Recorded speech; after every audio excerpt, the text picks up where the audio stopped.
Olá, eu me chamo Terezinha Ferreira, sou arte educadora, psicopedagoga, mestre em formação de professores e atualmente sou professora de pós-graduação na Faculdade FIAMA e já tenho aí bastante experiência nessa área da educação especial inclusiva, mais ou menos 12 anos já de atuação, e vamos falar sobre a educação inclusiva e evidências científicas, fundamentos, práticas e desafios.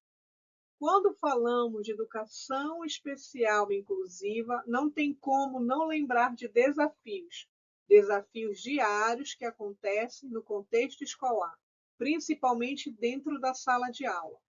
As práticas que precisam acontecer diariamente para aquela criança que apresenta uma especificidade. Então, o intuito de hoje não é trazer uma fórmula pronta, e sim para que possamos juntos refletir sobre práticas pedagógicas inclusivas. A educação inclusiva busca garantir o direito de todos à aprendizagem, respeitando as diferenças e promovendo a participação plena do estudante que apresenta uma deficiência, transtorno do desenvolvimento e altas habilidades. A ciência tem demonstrado que práticas inclusivas beneficiam não apenas os alunos com necessidades específicas, mas toda a comunidade escolar. Princípios da educação inclusiva: acesso, permanência e aprendizagem a todos os estudantes, valorização da diversidade, adaptação de práticas pedagógicas, formação continuada dos professores, colaboração entre escola, família e profissionais de apoio. Quando falamos de educação inclusiva, se trata de que qualquer pessoa pode se matricular naquela escola.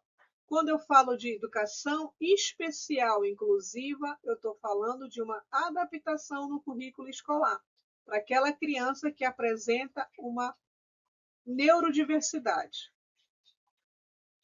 A colaboração entre a escola, a família e profissionais de apoio é extremamente essencial. Deve ocorrer essa parceria.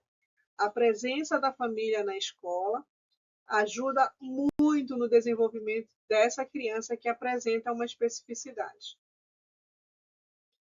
E a base legal? Base legal da educação inclusiva. Nós temos a Constituição Federal de 1988, que garante o direito à educação de qualidade para todos, a criança sendo típica ou atípica.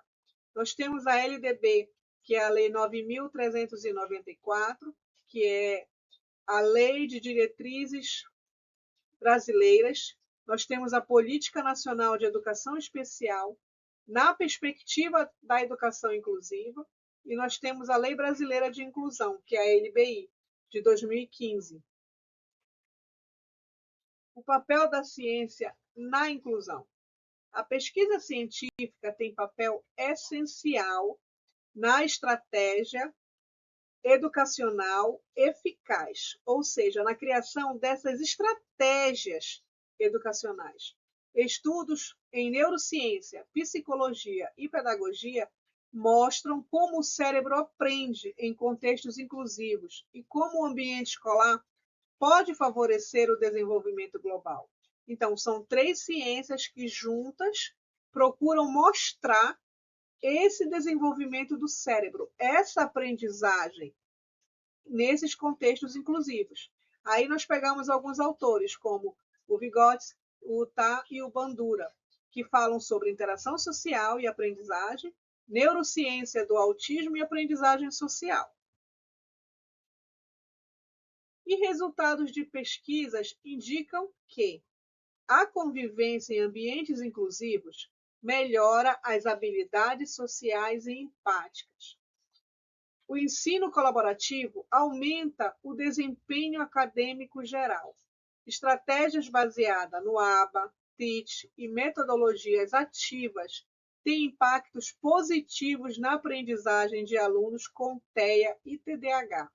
Professores que recebem apoio e formação continuada obtêm melhores resultados. Por quê? Muitos professores se sentem inseguros quando eles têm alunos atípicos dentro de sala de aula, porque eles não têm a formação específica para lidar com aquela criança. Como se uma criança desorganiza, como é que ele vai agir naquele momento? Então, essa formação continuada é necessária para receber esse público. Só que, infelizmente, não é o que tem acontecido nas escolas. Quando se fala de habilidades sociais e empáticas, nós estamos falando de criar uma sociedade mais empática. A criança que convive com uma criança típica dentro da sala de aula, é necessário que trabalhar com essa criança um olhar diferenciado para que ela entenda que existe a neurodiversidade e que ela possa olhar o outro com empatia. Práticas pedagógicas baseadas em evidências. Nós temos o ABA, que é a análise do comportamento aplicada, que trabalha com estrutura e reforço positivo. Ela visa aumentar os comportamentos adequados e diminuir os comportamentos inadequados. Aí nós temos o TEACH, que é o tratamento e educação para crianças com autismo. É um modelo de intervenção, gente, que ajuda pessoas com autismo a se desenvolverem e aprenderem de forma estruturada. Ela se baseia em 3 princípios. Nós temos a estrutura visual, o ambiente organizado e foco nas habilidades. Quando eu falo em estrutura visual, eu estou falando de uso de imagens, horários visuais, para que ela possa ser ajudada a compreender e na previsão das atividades. Quando eu falo em ambiente organizado, eu estou falando em criar espaços específicos para diferentes atividades, o que facilita essa concentração e aprendizagem. E quando eu falo em foco nas habilidades, eu estou falando adaptar o ensino às habilidades e o interesse individual de cada criança, promovendo a comunicação e a socialização. Aí nós temos os PECs, que é uma comunicação alternativa através de imagens, aonde a criança vai se comunicar dizendo o que ela quer, mostrando as imagens. Se ela quiser tomar água, ela vai mostrar a imagem da água. Se ela quiser ir ao banheiro, ela vai mostrar a imagem do banheiro. E assim por diante. Então, é necessária essa comunicação alternativa, principalmente para aquelas crianças não verbais. Nós temos aprendizagem cooperativa, grupos heterogêneos e de colaboração. E nós temos intervenções multimodais, que é o uso de música, artes e jogos educativos. Gente, o uso da música tem ajudado muito crianças que apresentam transtorno do neurodesenvolvimento, porque trabalha a questão da fala, trabalha a questão de movimento, trabalha a interação social. Nós temos arte também, que eles gostam muito de modelagem, pintura, enfim, é um mundo amplo quando se fala de arte. E nós temos jogos educativos que utilizam o lúdico para que essa criança venha aprender determinado conteúdo de uma maneira lúdica. E os desafios na educação inclusiva? Bom, quando a gente fala de desafios, a gente pensa em 1000 coisas. Falta de formação específica dos professores, como nós falamos há pouco, barreiras atitudinais e preconceito. Essa questão do preconceito está muito ligada ao bullying, que infelizmente ainda acontece na escola e que deve ser debatido. Não só uma vez ao mês, não só uma vez durante o ano, mas sim constantemente, para que a gente possa não ter mais bullying na escola. É um processo longo e demorado, mas que deve ser trabalhado. Escassez de recursos e adaptações, necessidade de acompanhamento multiprofissional e sobrecarga docente. Essa questão da sobrecarga docente, nós estamos falando de turmas numerosas, onde a sala apresenta 30 alunos e tem 6, 7 crianças atípicas, cada uma com uma especificidade. E às vezes o professor não tem um professor mediador dentro da sala de aula. Então, como é que o professor regente vai conseguir acompanhar todas essas crianças? Então, isso é uma sobrecarga ao professor, que também tem que dar o conteúdo, tem que fazer o planejamento, tem que fazer o PEI daquela criança. E tem sim que também está interligado ali, porque por mais que tenha o professor mediador, mas ele é o professor regente da sala. Então, realmente é uma sobrecarga para o professor. Escassez de recursos e adaptações. Às vezes a escola não tem acessibilidade para aquele aluno. Às vezes a criança não tem sala de AE dentro da escola para que a criança possa ir, para ter aquele reforço ali, né, para fazer aquele atendimento. Enfim, falta de formação, escassez de recurso, necessidade de acompanhamento. É todo um processo quando se fala de desafios, né? Estratégias para superar esses desafios.